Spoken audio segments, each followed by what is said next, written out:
Boa noite, querido Brasil, boa noite, amigos espalhados por todos esses computadores, conectados com amor, com a ciência, conectados com a pura energia positiva de mais uma noite eletrizante. Teremos hoje um grande desafio. Faremos com vocês uma viagem pelo mundo da doença do refluxo, manifestações extraesofágicas da doença do refluxo. Será que ainda é um desafio? O que vamos trazer de prático? Sair lá da evidência científica para o dia a dia do seu consultório. Gostaríamos de agradecer a presença de todos vocês nos nossos polos de transmissão espalhados pelo Brasil. Alguns que estão em casa, aqui citando o querido Buzaide, a Ágata, são várias e várias pessoas conectadas. Para esse dia extraordinário, essa noite que vai ser simplesmente encantadora para todos vocês.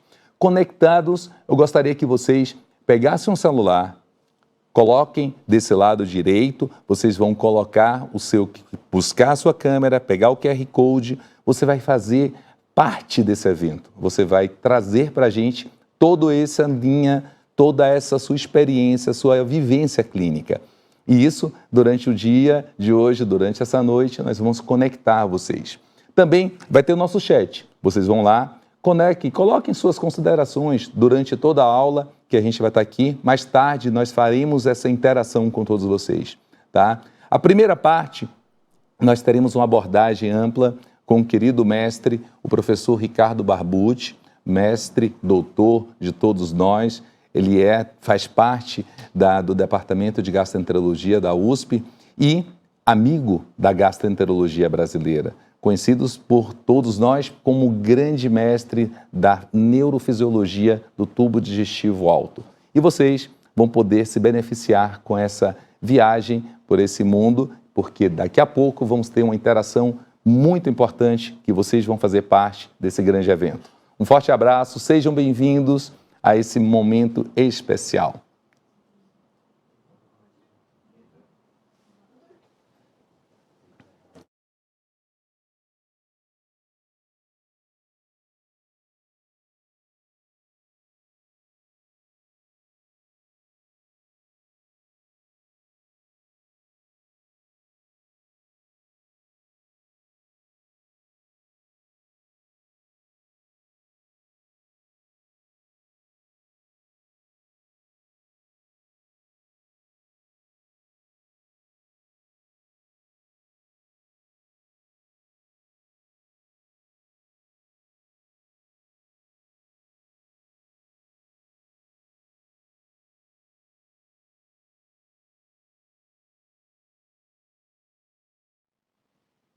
Olá, eu sou o Dr. Ricardo Barbucci, eu sou médico assistente aqui do Departamento de Gastroenterologia do HC, da Faculdade de Medicina da Universidade de São Paulo, e a gente vai falar um pouquinho para vocês sobre a doença do refluxo, focando nas manifestações extraesofágicas dessa patologia. Bom, como a gente sabe, a doença do refluxo é uma doença extremamente prevalente e aparentemente de incidência bastante crescente, especialmente no mundo ocidental, e que se apresenta com uma fisiopatologia bastante complexa, incluindo fatores gástricos, esofágicos e especialmente da barreira gastroesofágica.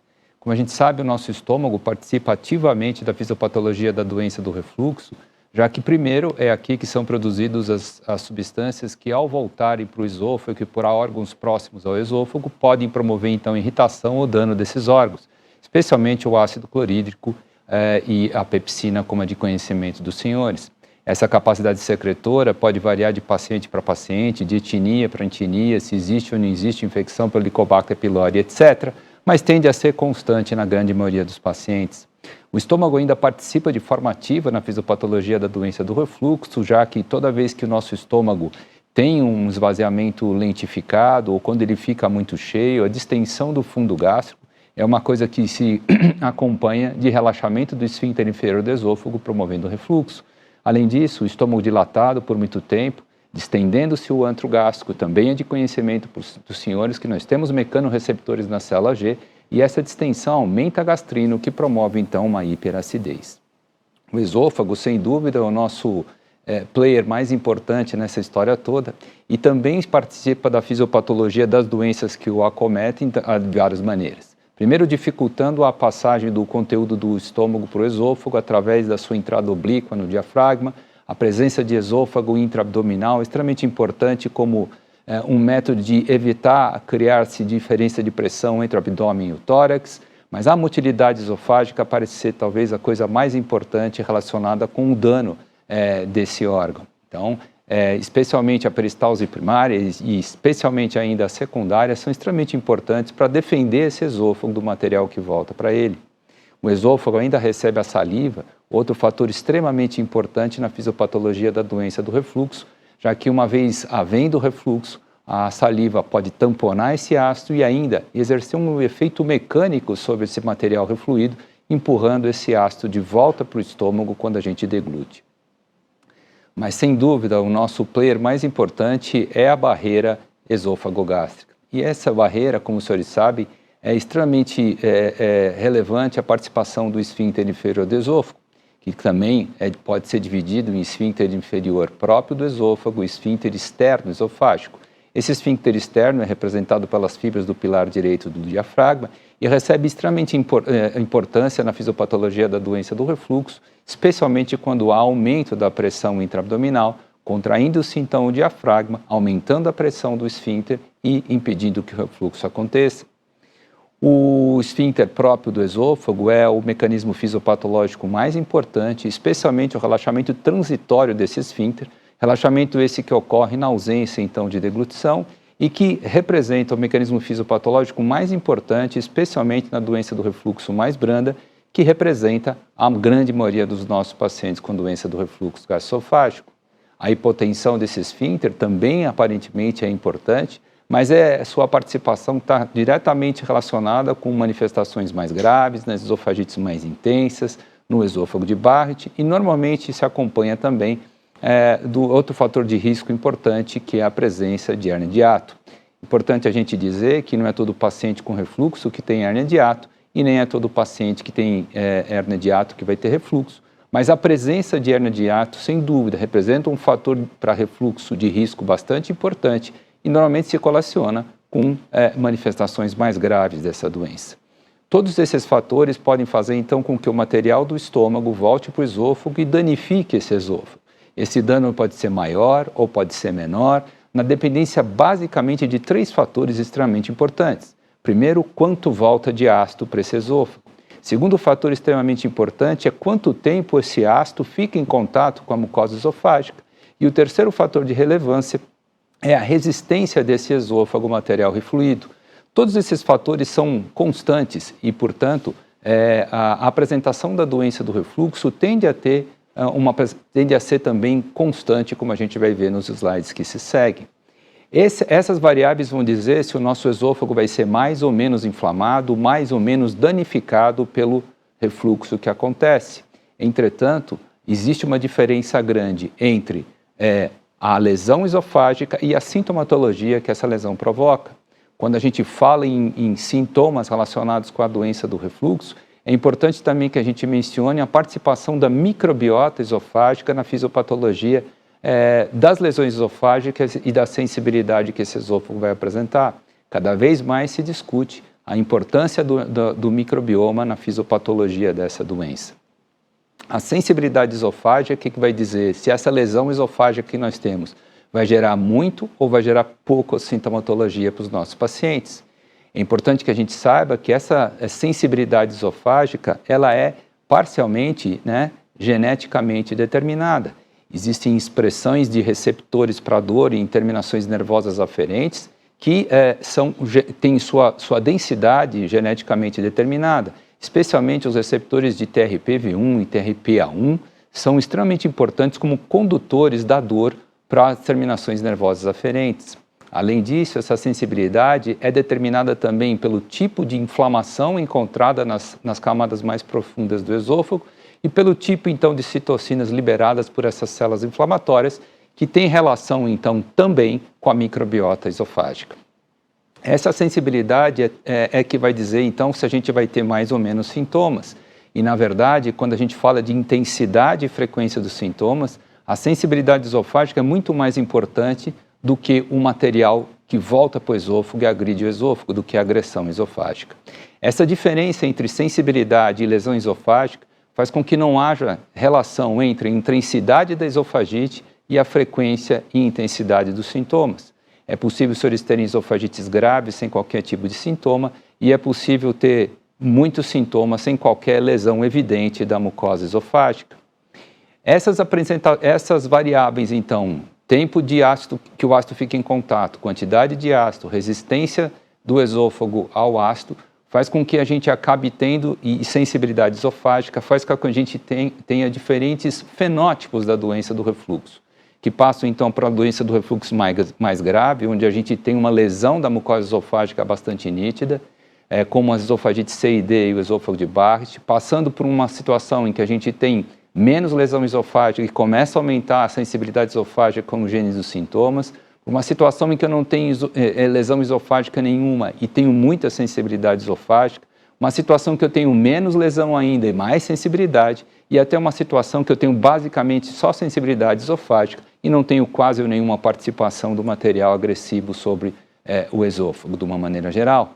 Um outro fenótipo um tanto quanto esquecido é o fenótipo de regurgitação, usualmente encontrado em pacientes que têm grandes hipotensões do esfíncter inferior do esôfago, que têm grandes hérnias de hiato e que muitas vezes limita o resultado do tratamento clínico. Nessa situação, quando há predomínio de regurgitação, normalmente a gente vai pensar aqui mais cuidadosamente numa indicação cirúrgica para o tratamento desses pacientes. Além disso, outros fenótipos, então, extraesofágicos são descritos, né? Manifestações otorrinolaringológicas, manifestações pulmonares, manifestações também odontológicas e até manifestações atípicas do próprio esôfago. Não necessariamente nós temos que ter sempre pirose e regurgitação, né? É possível nós termos disfagia, é possível nós termos dor torácica de origem não coronariana, situações que se correlacionam com refluxo, mas que são sintomas atípicos. É diferente de a gente falar em manifestações extraesofágicas e manifestações atípicas. Nem sempre as manifestações atípicas são extraesofágicas, elas podem ser também de natureza esofágica. Esses sintomas e sinais que a gente tem como extraesofágicos relacionados com a doença do refluxo são bastante variáveis e passam então por sintomas laringológicos, né? Passam por sintomas pulmonares, com destaque aqui para a laringite, para o globus, para a rouquidão, para tosse crônica, para asma e, eventualmente, até alterações odontológicas são descritas relacionadas com a doença do refluxo gastroesofágico. Mas é importante ainda a gente mencionar que a doença do refluxo esofágico continua sendo a doença do refluxo e, portanto, os mecanismos fisiopatológicos envolvidos na doença do refluxo clássico também se relacionam com as manifestações extraesofágicas da doença do refluxo. Então, do mesmo modo que na doença do refluxo clássico, a apresentação clínica e sintomática vai depender da exposição do ácido e da sensibilidade esofágica, a mesma coisa acontece nas manifestações extraesofágicas ou atípicas da doença do refluxo gastroesofágico. A sensibilidade, especialmente da laringe e também da árvore brônquica, parece ser bastante importante como gênese dos sintomas, explicando por que muitos pacientes têm muitos sintomas, porque poucos pacientes têm poucos sintomas, independentemente do tipo de lesão encontrada a nível de laringe e a nível de pulmão. Na verdade, a gente tem várias explicações do porquê essas manifestações extraesofágicas acontecem. O mais lógico é a gente entender que o material refluído do estômago para o esôfago chega até a laringe, eventualmente chega até o pulmão através de microaspiração e lesaria diretamente essas mucosas, provocando então os diferentes tipos de sintomas. O fato é que nem sempre isso acontece. Já existe descrição de um bom tempo atrás do que a gente chama de teoria do reflexo, onde a irritação simplesmente do esôfago distal poderia desencadear estímulos vagais que se comunicariam diretamente com o centro da tosse a nível do sistema nervoso central, o que poderia então gerar tosse, gerar também alteração de comportamento até dos próprios brônquios, gerando então vários tipos de sintoma. Uma coisa que a gente precisa levar em consideração, especialmente quando a gente fala de manifestações otorrinolaringológicas e pulmonares, é que não é só o refluxo que lesa o pulmão e não é só o refluxo que lesa a laringe. Poluição, líquidos muito quentes, líquidos muito frios, medicamentos, tabagismo, são todas substâncias que acabam irritando a mucosa esofágica e pulmonar, de um jeito muito parecido com o que faz o ácido clorídrico.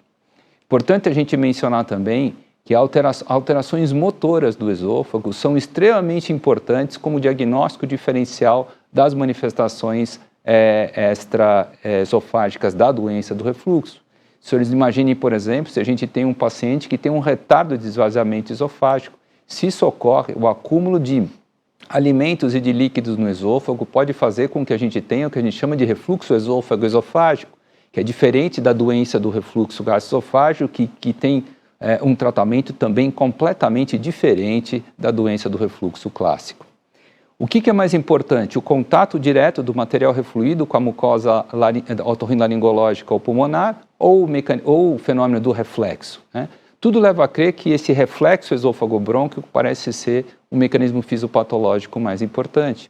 Esse trabalho é um trabalho aqui de 2017 que mostra que a maioria dos episódios de refluxo proximal que ocorreram nesses pacientes que foram submetidos a pH impedanciometria não resultaram em tosse. Tá? A grande maioria dos pacientes que tinham tosse e tinham refluxo não tinham refluxo proximal. Esse outro trabalho, bem mais recente, publicado recentemente esse ano, mostra que a frequência do refluxo proximal é inclusive reduzida em pacientes com sintomas atípicos quando comparado com sintomas típicos. Tá? Mostrando que, muito provavelmente, a teoria do reflexo seria mais importante na gênese dos sintomas do que a teoria do refluxo em si, do contato direto, da agressão direta do ácido, da pepsina e de outras substâncias lesivas. Já se conhece de muito tempo que quanto mais longe eu estou do estômago do meu esôfago, mais sensível o esôfago é ao refluxo. De tal modo que quanto mais proximamente o material refluído chega, maior é a chance de os senhores terem sintomas relacionados com esse material refluído, maior é a sensibilidade esofágica. Quando a gente vai, então, tratar a doença do refluxo gastroesofágico, é importante que a gente tenha em mente que se o paciente tiver manifestações atípicas ou extraesofágicas, ele também tem doença do refluxo. Então, muitas das orientações, para não dizer todas, que a gente faz com pacientes que têm doença do refluxo clássica, acabam sendo necessárias também em pacientes que têm doença do refluxo extraesofágico. Quanto mais assertivo esse diagnóstico, mais chance a gente tem, então, de beneficiar o nosso paciente com o tratamento mais adequado. Se o diagnóstico for errado, é óbvio que grande chance do tratamento também não ser adequado, o que vai levar a uma falta de resposta e uma falta de satisfação dos nossos pacientes com o tratamento instituído. Uma coisa extremamente importante é a sintomatologia. Muitos podem dizer que a presença de pirose e regurgitação faz diagnóstico de doença do refluxo gastroesofágico. A resposta é não. Se eu me basear somente nos sintomas para dar o diagnóstico de doença do refluxo, eu vou ter uma acurácia desses sintomas para o diagnóstico de doença do refluxo que gira em torno de 50%.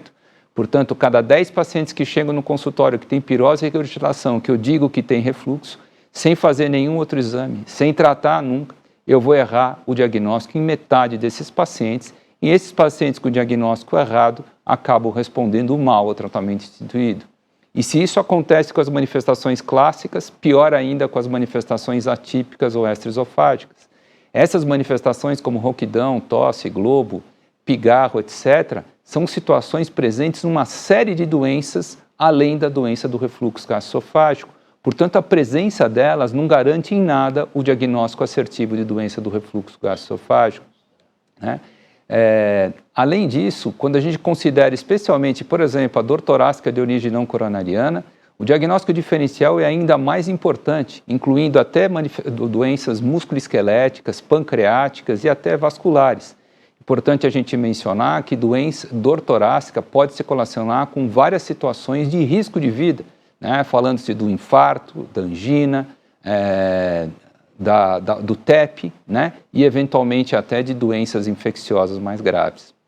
Uma coisa importante é que várias diretrizes foram publicadas nos últimos tempos para tentar nos orientar melhor de como diagnosticar, tratar e acompanhar os pacientes que têm doença do refluxo, tanto clássica quanto extraesofágica. A mais recente publicação sobre doença do refluxo, de uma maneira geral, é a publicação de Lyon 2.0, publicada recentemente, e que coloca, então, como sintomas típicos de doença do refluxo, azia e regurgitação, e menciona a dor torácica também com uma manifestação bastante relacionada com a doença do refluxo gastroesofágico. Sintomas como eructação podem participar da fisiopatologia do refluxo, mas não dão garantia também do diagnóstico de certeza.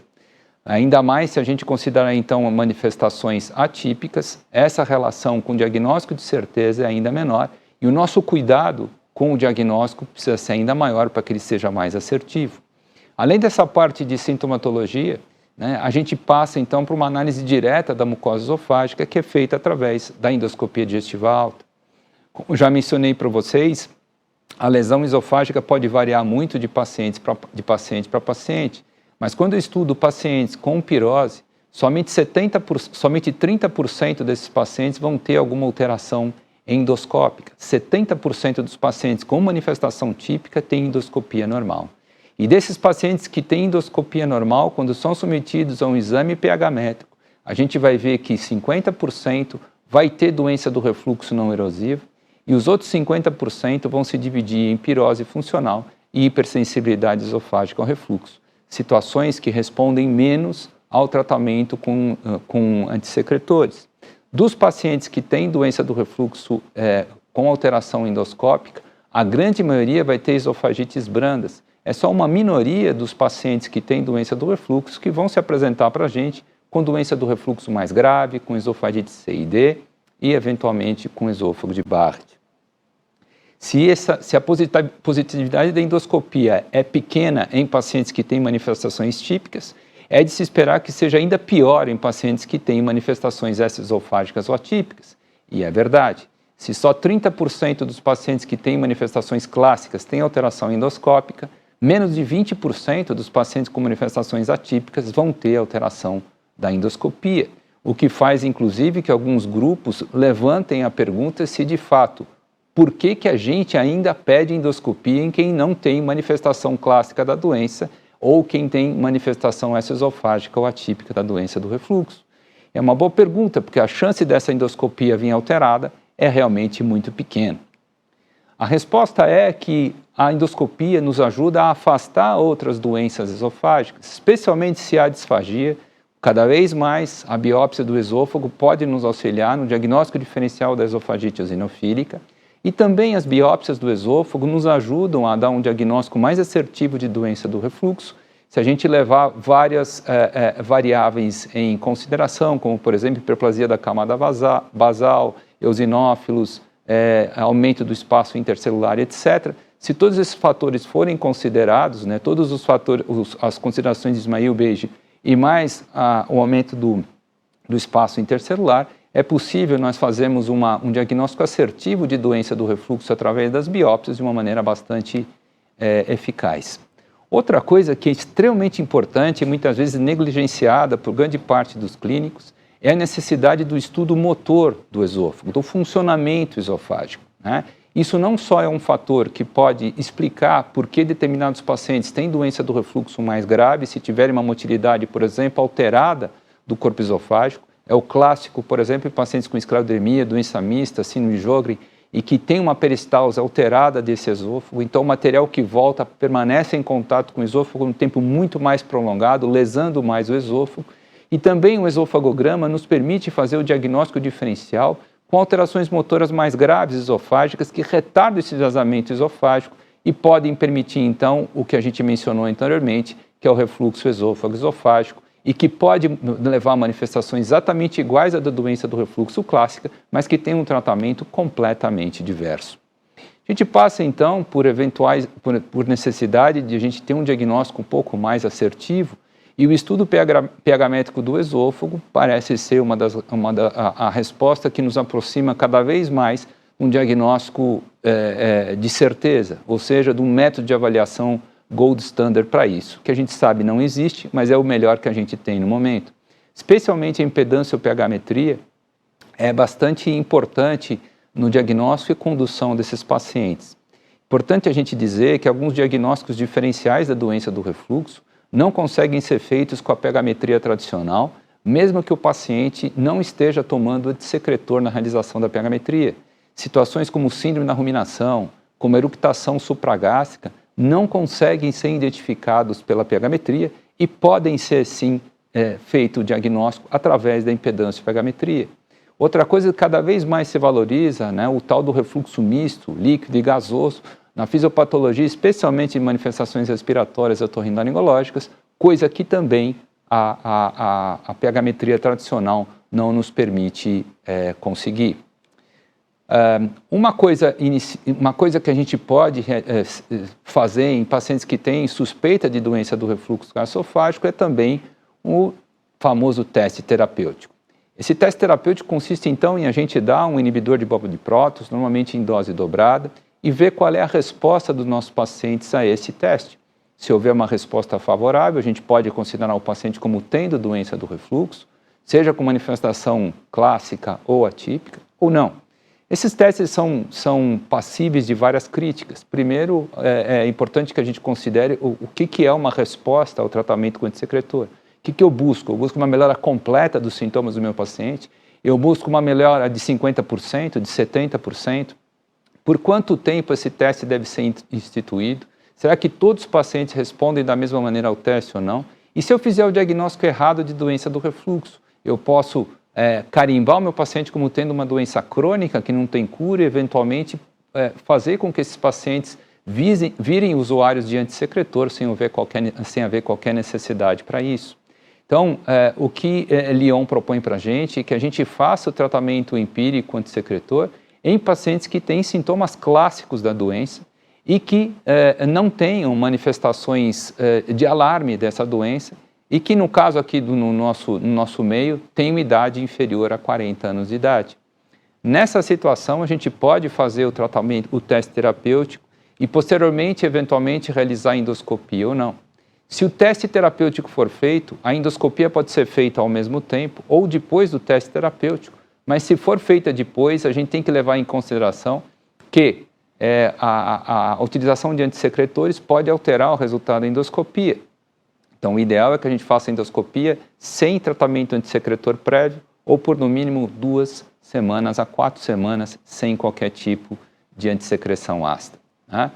É importante a gente mencionar também que nas manifestações, então, quando não tem manifestações clássicas da doença, há necessidade de a gente investigar esse paciente de uma maneira um pouco mais fina, através de exame pH métrico, e também nunca esquecer de fazer a manometria, para a gente avaliar, então, as alterações eventualmente manométricas que pode acompanhar esse grupo de pacientes. Lembrando que por Lyon 2, a gente vai considerar como diagnóstico de doença do refluxo a presença de esofagites Los Angeles B, C e D, Barrett, maior que 1 centímetro, ou quando há qualquer complicação, como, por exemplo, estenoses ou úlceras associadas à doença do refluxo, quando o pH menor que 4 acontece em mais de 6% das 24 horas, quando a gente tem mais de 80 episódios de refluxos ácidos por dia, ou quando a gente tem uma redução da impedância esofágica basal abaixo de 1.500 ohms. Resultados borderline podem ser, a gente acaba utilizando essas outras características, como o número de refluxos ácidos e impedância especialmente, e eventualmente outros fatores de risco que podem então aumentar a chance de refluxo, como a presença ou ausência de hérnia de hiato. Mas o principal mecanismo, o principal fator que determina para a gente saber se o paciente tem maior ou menor risco de refluxo e orientá-lo a fazer impedância, pegametria ou pegametria, é, de fato, a presença ou ausência de sintomas clássicos ou típicos da doença. Alguns autores, alguns anos atrás, propuseram a realização de um teste um pouco mais específico, chamado RESTEC, em que consistia, então, em deixar um probe de pH na retofaringe dos nossos pacientes, o que, teoricamente, faria diagnóstico de refluxo laríngeo numa especificidade maior, mas esse teste foi deixado para o lado porque várias coisas alteravam a leitura desse probe de pH, como, por exemplo, secava a boca, o probe já não funcionava direito. Então, isso foi deixado de lado. Também se propôs, algum tempo atrás, a realização de pesquisa de pepsina na saliva. Testes rápidos de pepsina foram instituídos, biópsia de laringe também para pesquisa de pepsina foram instituídos, mas também esses testes não são colocados na nossa prática clínica diária, porque primeiro nós não temos disponibilidade, e segundo a gente sabe que tem pepsina também no tubo respiratório, no trato respiratório, o que faz com que a especificidade desse exame seja bastante prejudicada, e a falta de trials bem feitos, randomizados, prospectivos, duplo cego, fazem com que a gente ainda não tenha segurança para indicar esse método como auxiliar no diagnóstico das manifestações extraesofágicas. A laringoscopia, especialmente a estroboscopia, parece ser interessante não para diagnóstico de alterações de refluxo laríngeo, já que não existe nenhuma alteração laríngea que seja diagnóstica de doença do refluxo, né? Qualquer alteração presente na doença do refluxo pode ser encontrada em outras situações clínicas, mas esse exame parece ser importante, especialmente para a gente fazer o diagnóstico diferencial de outras doenças laríngeas que podem levar a manifestações parecidas com manifestações do refluxo. Alguns autores, como o professor Vaese, alguns anos atrás, mencionaram que a realização da laringoscopia teria sentido somente naqueles pacientes que se apresentavam com um risco de câncer laríngeo, tamanha a inespecificidade dos resultados como importantes para o diagnóstico da doença do refluxo extraesofágico. Ele propõe, inclusive, um score que ele chamou de Beer Score, que inclui pirose, índice de massa corpórea e presença ou não de broncoespasmo, como um score que nos ajudaria a determinar se esse paciente tem que ser estudado de uma maneira mais detalhada ou não. Além disso, a presença de refluxo constatada, por exemplo, pela pH-metria ou pela impedância-pH-metria, não garante que o refluxo seja a causa das manifestações extraesofágicas. Eu posso ter refluxo e asma e caspa, por exemplo, isso não quer dizer que a caspa provoca refluxo, nem que o refluxo provoca a caspa. Então é importante a gente ter uma relação de causa e efeito, os índices de sintomas, a probabilidade de associação de sintomas, parecem ser extremamente importantes para que a gente possa determinar não só se existe doença do refluxo, mas se existe relação dos episódios de refluxo com os sintomas e sinais que meu paciente apresenta.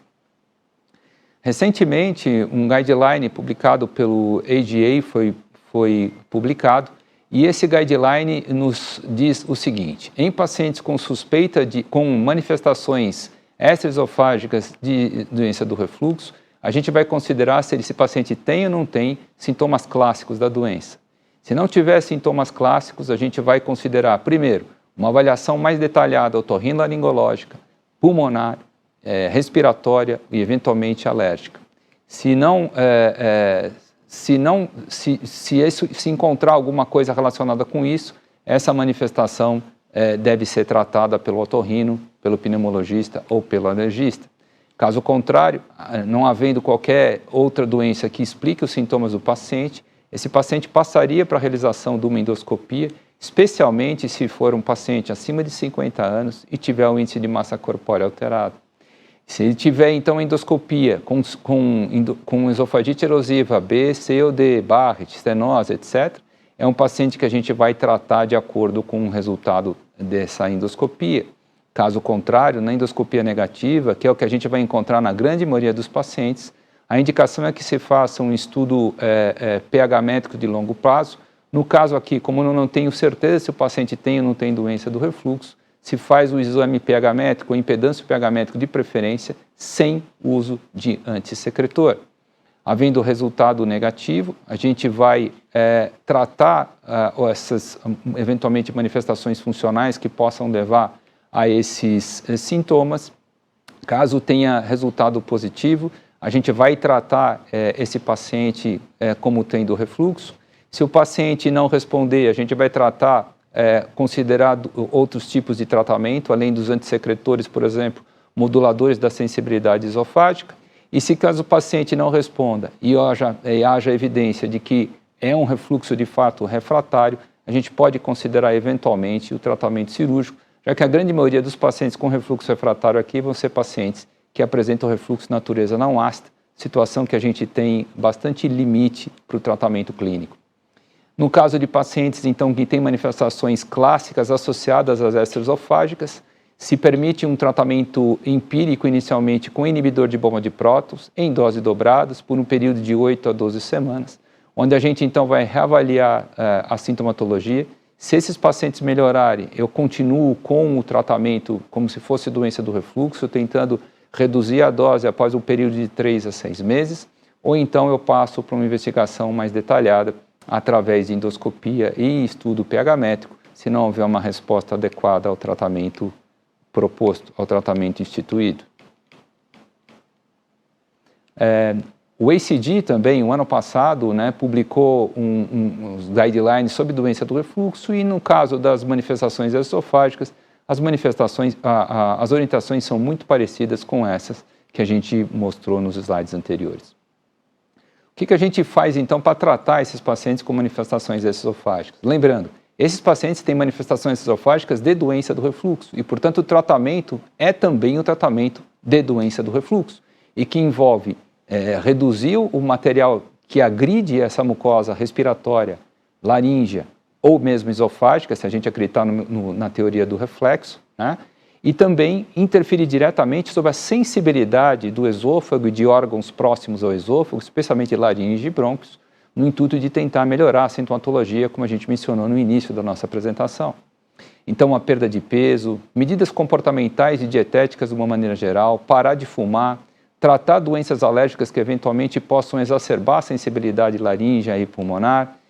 Exercícios respiratórios podem ajudar, especialmente quando o paciente tem síndrome de ruminação, e eventualmente até tratamento cirúrgico em pacientes comprovadamente refratários ao tratamento clínico.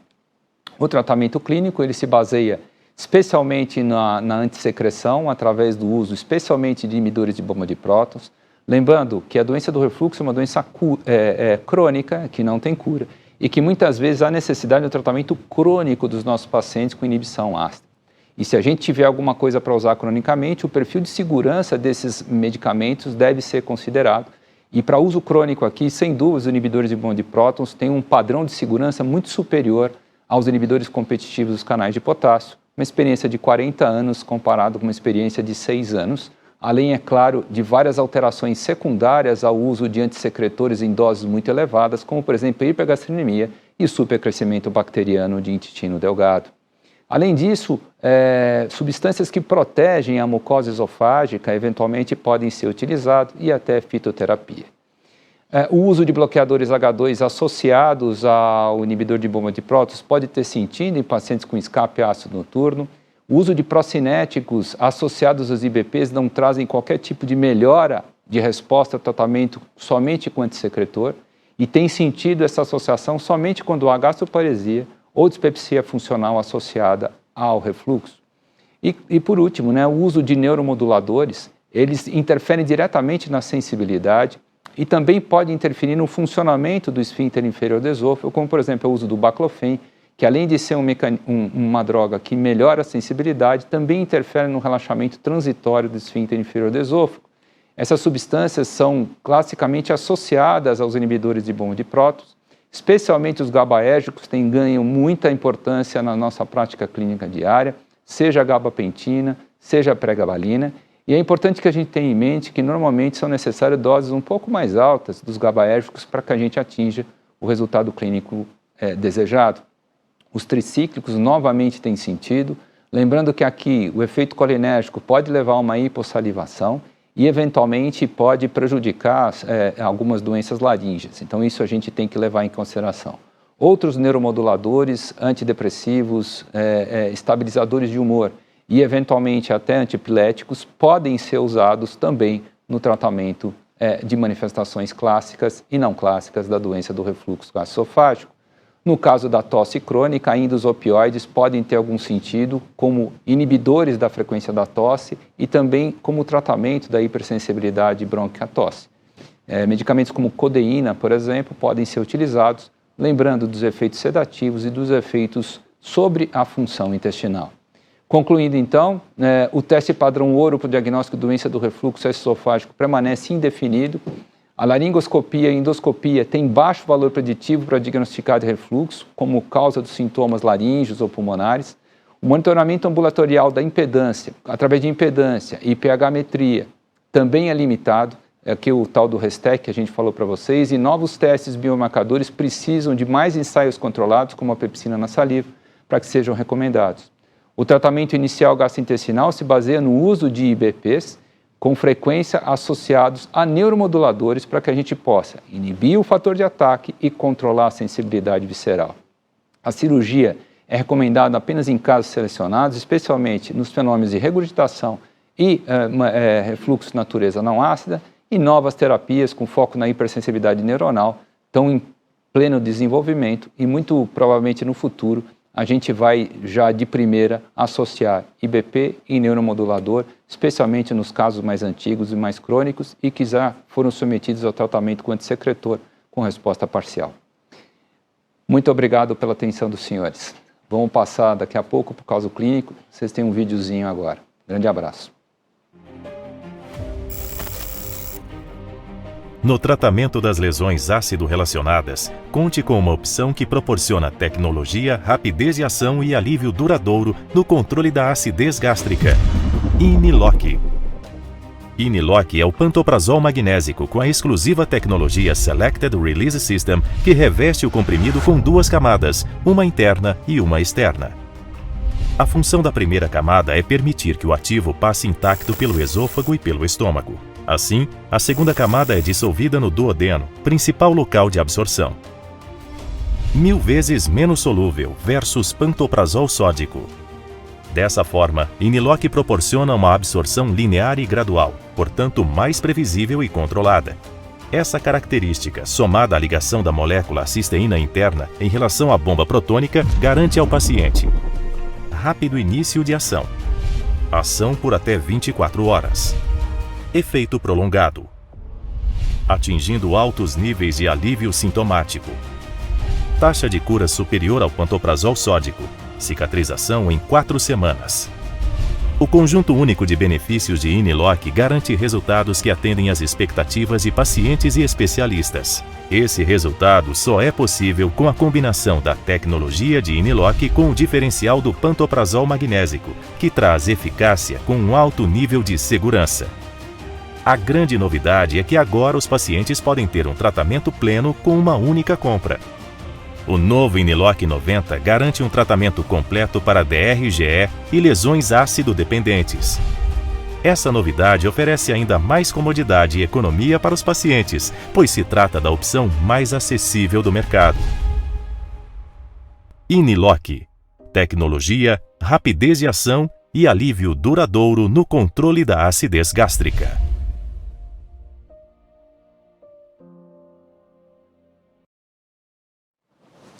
Boa noite, queridos amigos. São mais de 300, quase 400 colegas conectados com todos nós, pelos polos de todo o Brasil. Um grande abraço a todos vocês. Vocês estão aí curtindo essa noite, alguns que estão em casa, o seu lar. Essa é a conexão do momento. Nós fazendo com que vocês se sintam dentro do estúdio e o estúdio perto de vocês. Sou Antônio Fábio Teixeira, eu faço parte do Núcleo de Avaliação Funcional do Aparelho Digestivo, núcleo esse apoiado pela APSEM, feito durante esses últimos 3 anos um grande trabalho na Neurogastro. São meus conflitos de interesse, que não venham nada atrapalhar esse momento aqui para todos nós.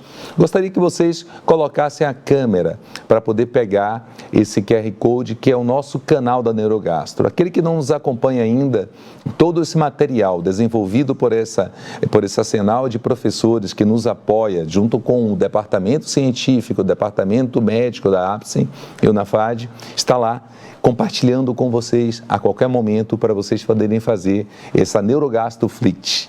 Então, assim, esses são alguns dos motilistas dos centros de motilidade de todo o Brasil, unidos através do NAFAD, para poder fazer um diagnóstico de certeza para melhor tratar os nossos pacientes. Um abraço a todos eles e todos essa nação nafadiana de todo o Brasil.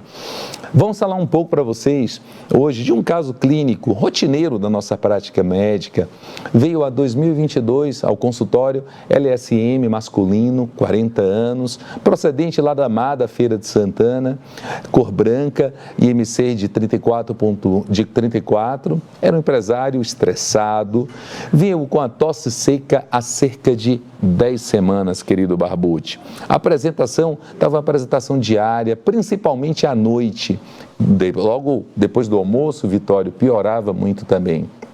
Ele reclamava muito de globos, ardência, orofaríngea e pigarro matinal. tinha uma história de pirose e regurgitação no passado.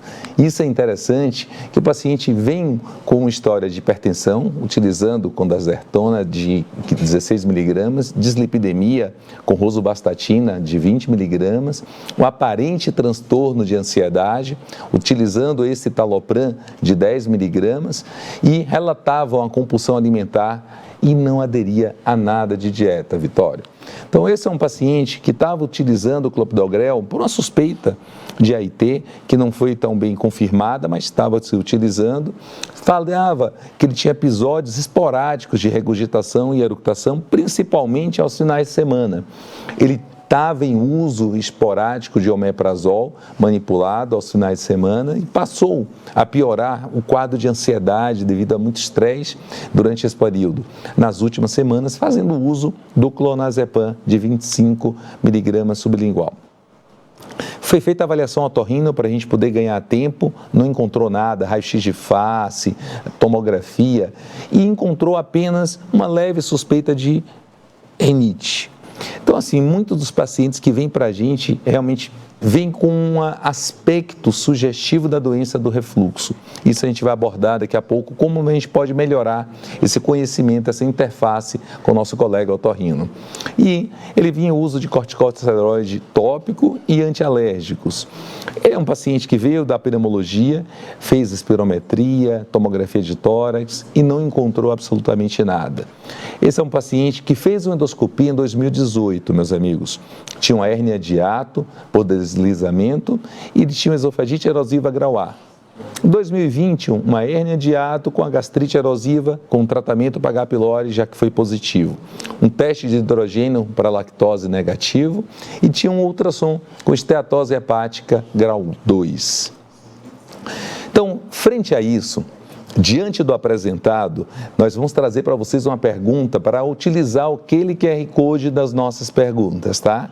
Faria, querido Barbucci, um teste terapêutico com pantoprazol magnésio 2 vezes por dia, de 8 a 12 semanas, pensando em refratariedade, trocaria a classe medicamentosa, realizaria uma nova endoscopia, grau C,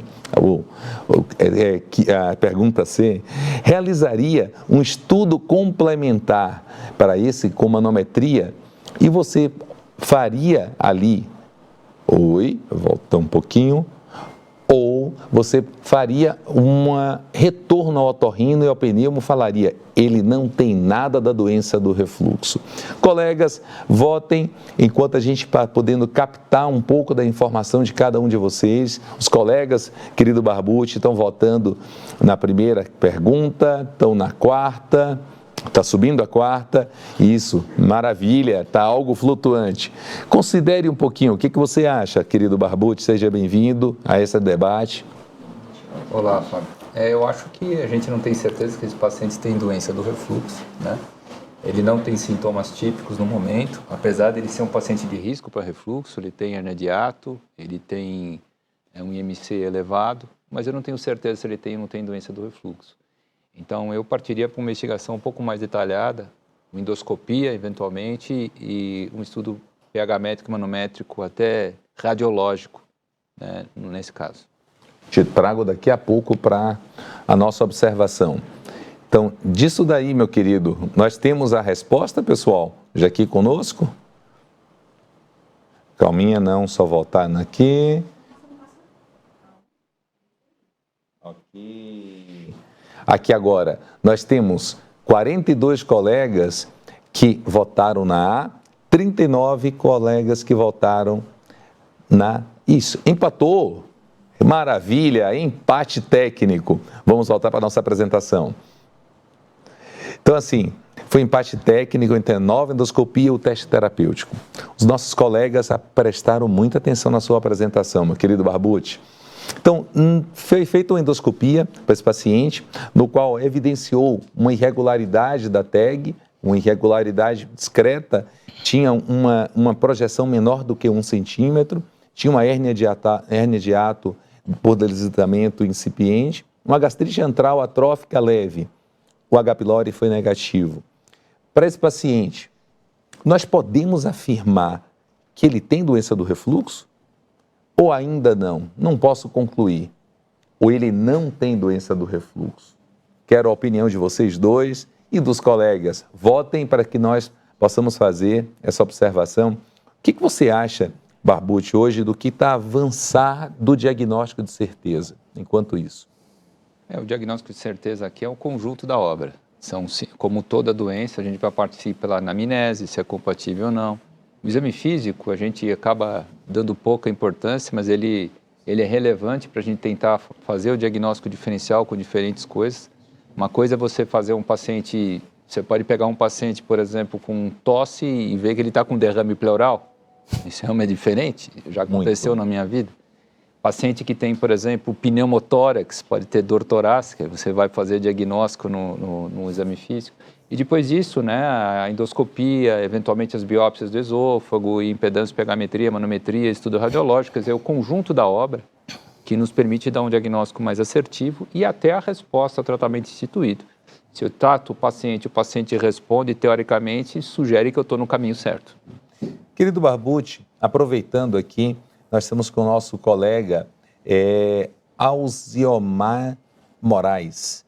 Perguntou para ti, paciente com manifestações atípicas da doença do refluxo, onde a realização da endoscopia não há normalidade endoscópica, não há nenhum achado, você indicaria de rotina a biópsia do esôfago? A biópsia do esôfago pode trazer ajuda no diagnóstico de certeza, mas eu preciso ter certeza que o meu patologista vai descrever essas biópsias do jeito que eu quero. Do ponto de vista de orientações do ACD, do ADA, a biópsia de esôfago tem sentido em pacientes que têm disfagia associado às queixas de refluxo. Justamente para a gente fazer o diagnóstico diferencial com esofagite eosinofílica, esofagite mastocítica, linfocítica, e, eventualmente, alguns fatores especiais em pacientes que têm doença inflamatória crônica, por exemplo, colagenoses, né? A biópsia pode ajudar no diagnóstico de amiloidose, que é uma coisa mais frequente nesses pacientes que têm essas doenças inflamatórias crônicas. Né? Ok. Mais de 100 colegas concordaram que ainda não poderíamos falar da doença do refluxo. Poderíamos voltar para a apresentação, meus amigos? Tá, só um segundo. Ok. Então vamos acelerar um pouquinho para a gente poder melhorar esse raciocínio. Isso que Barbucci trouxe para todos nós, esse último consenso da AGA, justamente se o paciente com sintomas extraesofágicos tiver ali algum sintoma típico da doença do refluxo, que é a pirose, regurgitação, esse paciente poderia ir para um teste terapêutico com inibidor de bomba de próton. Esse inibidor de bomba de próton poderia fazer de 8 a 12 semanas, dose dobrada. Ou se o paciente não tem sintoma típico, esse paciente deve ser conduzido a uma endoscopia, se não for positivo, a um teste de preferência a impedância e pegametria. Se por um acaso não tiver disponível, muitos lugares ainda não tem, mas o Brasil está cada vez mais colocando impedância em vários setores, a gente poderia fazer daí uma sequência e um organograma do diagnóstico. Concorda, professor? Quem sou eu para discordar da AGA? Quem somos nós. Então, assim, eleva aqui a necessidade de a gente ter o conhecimento que o inibidor de bomba pode fazer parte do diagnóstico do paciente com um sintoma típico da doença do refluxo. Então, quando a gente encontra grau B, grau C, grau D, nós já temos hoje o diagnóstico de certeza, já desde o último consenso da ACG e agora com o consenso de Lyon apresentado por Barbucci. Mas quando nós temos um fenótipo, e esse fenótipo daqui apresentado como tosse crônica e asma, e você não tem sintoma típico, você tem que partir de imediato para uma endoscopia, uma pH impedâncio.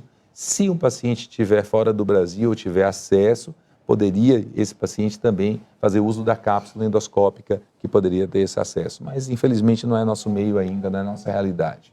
Foi prescrito o pantoprazol magnésio 2 vezes ao dia, com alginato, medidas comportamentais encaminhado para nutrição, para perda de peso, que é muito importante para esse paciente, e encaminhado para a psicologia.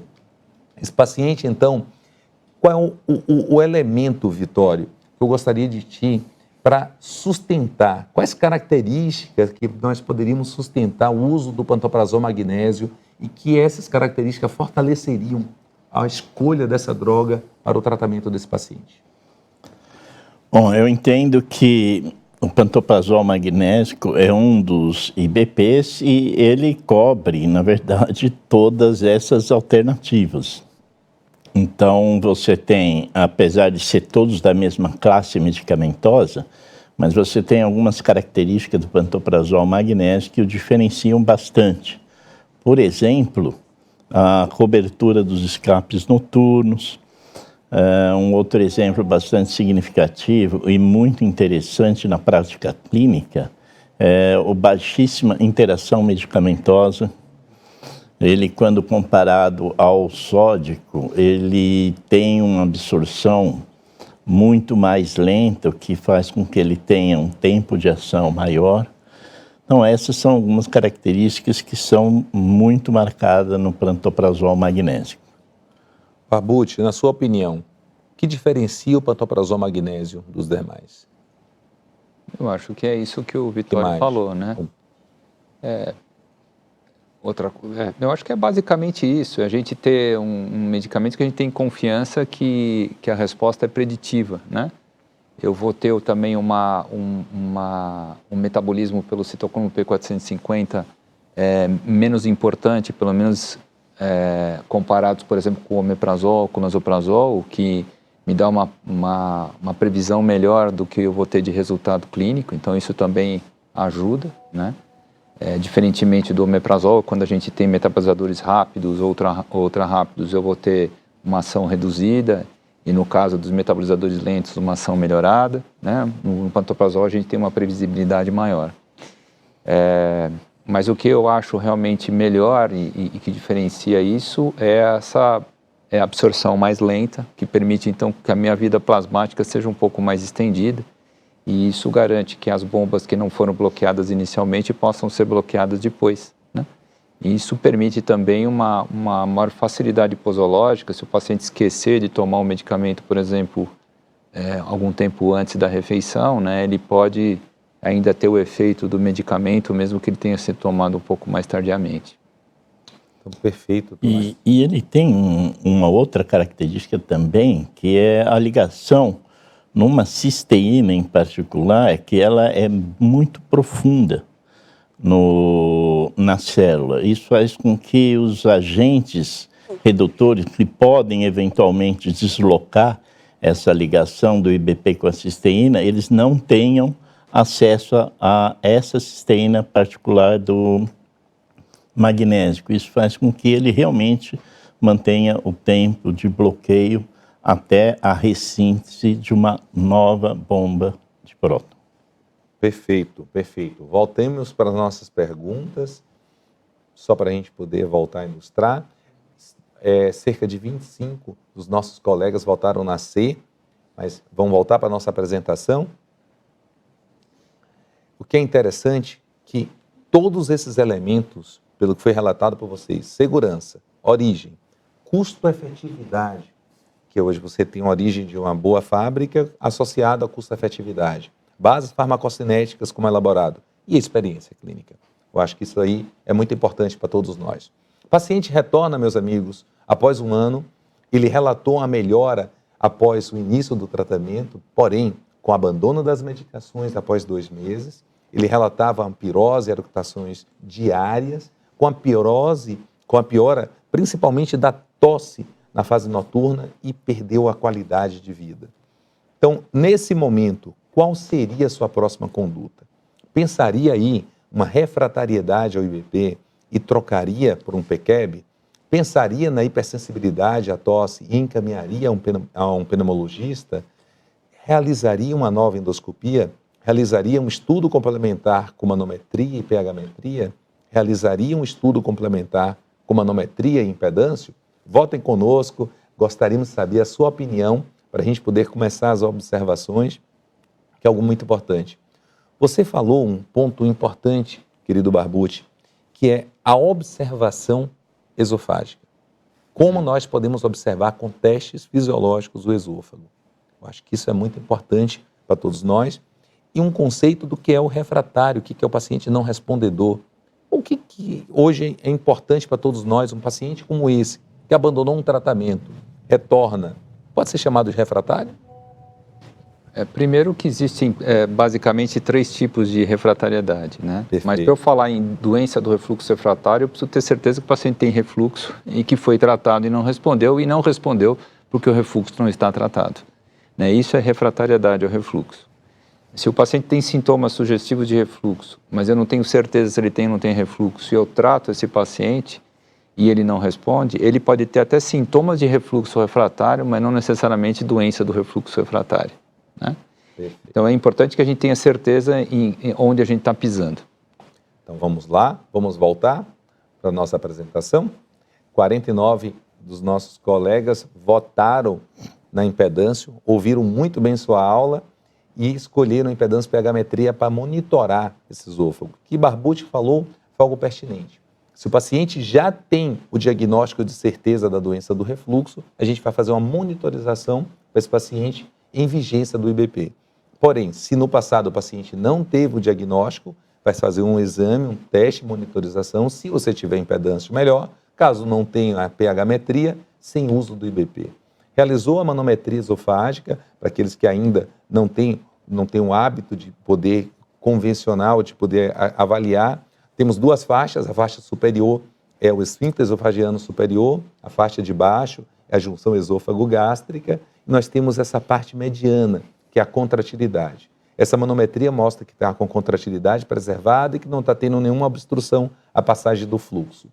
Esse paciente tinha uma junção esôfago-gástrica tipo 2, que tinha uma desconexão, aquela hérnia, o esfíncter subiu da crura diafragmática, uma hipotonia da junção esôfago-gástrica. A escolha da impedância pH-metria, justamente isso que o Barbucci colocou, que ela nos permite avaliar a acidificação, o volume, que é a extensão, tudo aquilo que está tendo de bolos do refluxo, temos como saber se ele é ácido, se ele não é ácido, se ele é líquido, se é sólido, ou até mesmo se ele tem um componente gasoso. Temos saber a extensão proximal e dar mais parte fidedigna para poder fazer associação sintomática, já que a gente tem correlações em estações de impedância. E esse trabalho foi muito importante para a gente poder realmente correlacionar. Na impedância, a gente pode visualizar essa parte de azul, que é a parte de alta resolução. A gente vê que o ar está subindo e depois tem um componente iônico. E logo embaixo a gente consegue correlacionar que esse paciente está tendo uma queda de pH, que é um refluxo misto sob acidificação. Infelizmente não está. Agora veio.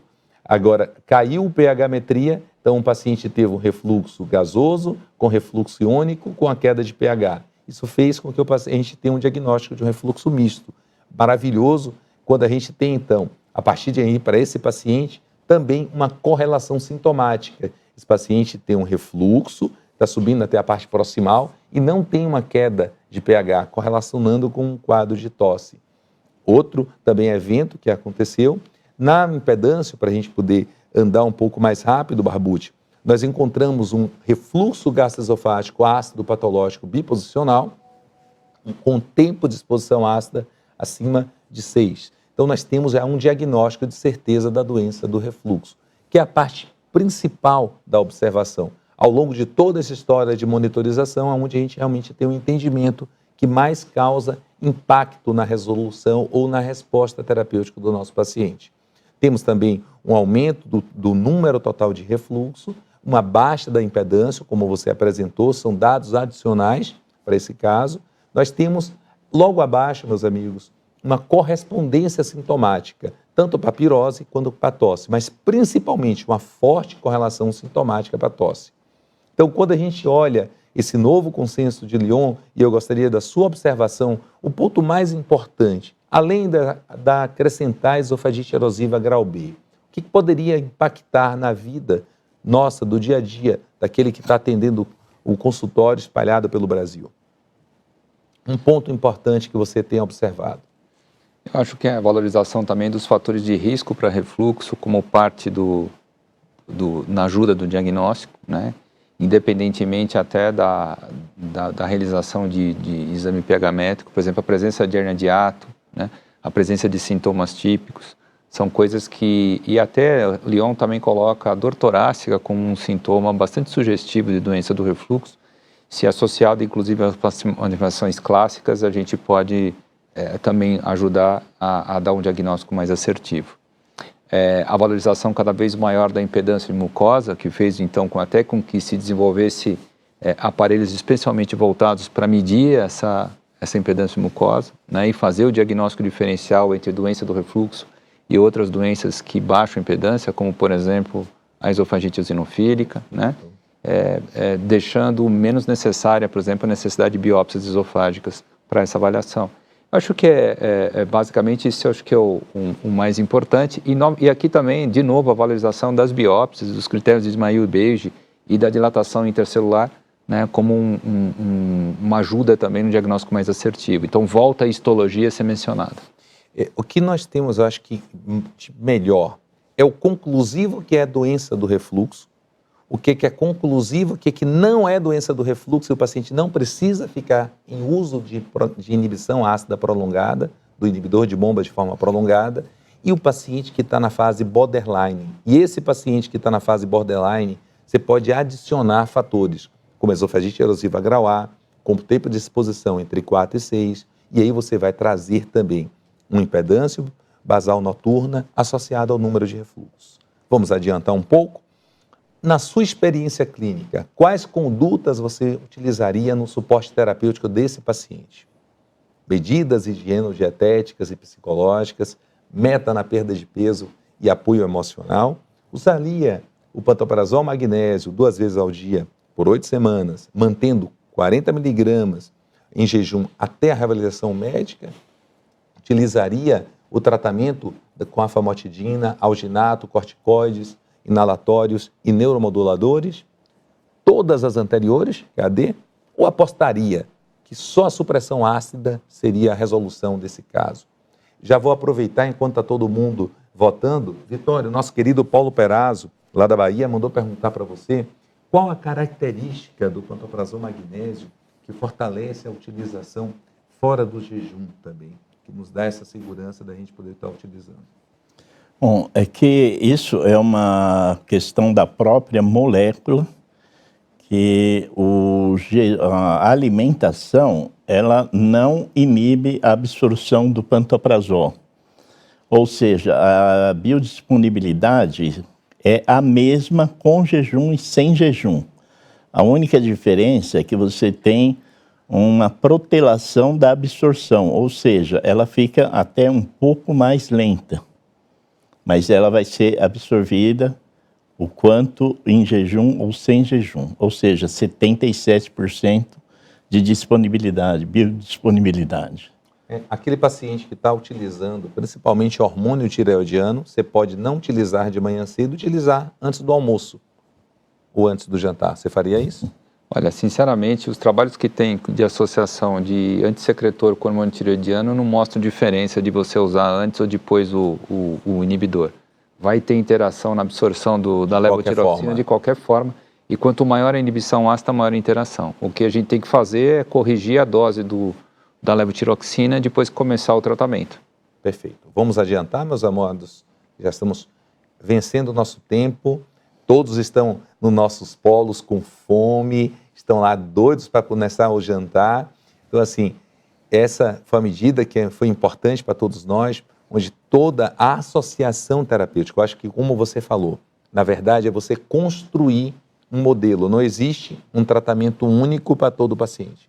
Você vai associar medidas para poder melhorar a qualidade de vida. E aí eu traria para você, Barbucci, dicas, truques de mestre para como utilizar codeína, amitriptilina, gabapentina, pregabalina para a prática médica de nossos colegas para o controle da tosse.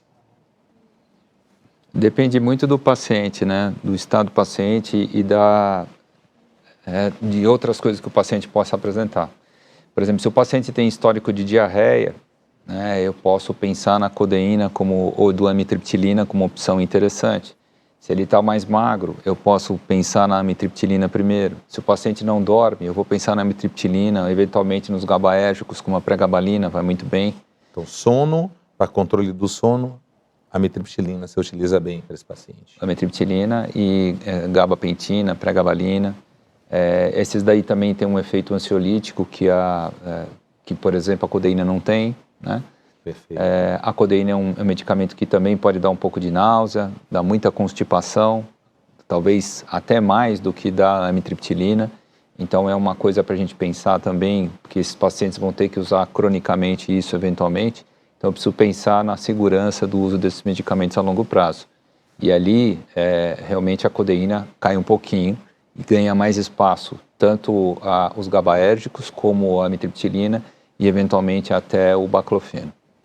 Então, nesse momento, se o paciente estiver na fase aguda, você pode utilizar a codeína, mas não na fase mais crônica. Se tiver tosse. Se tiver tosse. Não, estamos falando de tosse. Neuromodulação para tosse. Neuromodulação para tosse, sim.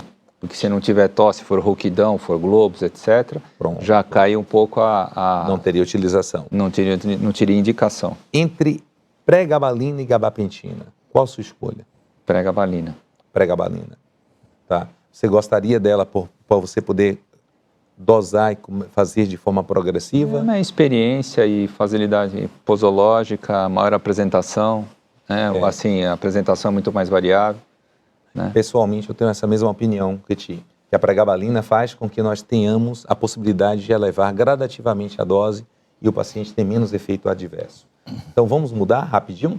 Então, só para poder compartilhar um pouco mais com todos os nossos colegas, diante da necessidade de supressão ácida, para a gente poder fechar essa noite, quais pilares que norteiam a sua escolha? Querido colega, custo-efetividade, características farmacológicas, estudos de segurança, história clínica, experiência pessoal ou todos os descritos?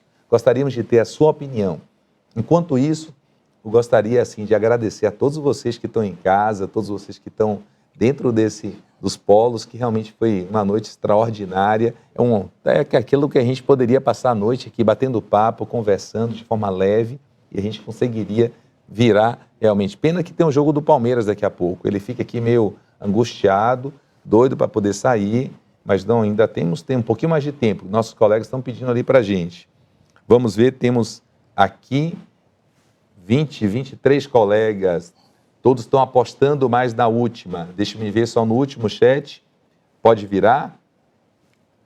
Suas considerações sobre a necessidade de supressão ácida. Pilares que você daria dica na sua experiência de clínica de muito tempo. Bom, a gente tem que confiar na origem, né? Tá. A efetividade é um ponto muito significativo. Usar em jejum também, porque eventualmente o paciente esquece.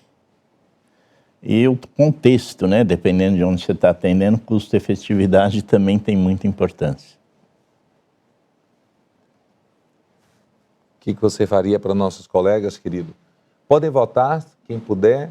Eu acho que isso vale não só para inibidor de bomba de prótons, mas vale para qualquer medicamento, né? Você precisa levar tudo isso em consideração. Se o remédio funciona, se ele é bom, o preço do medicamento e, especialmente, na minha opinião, a segurança do medicamento.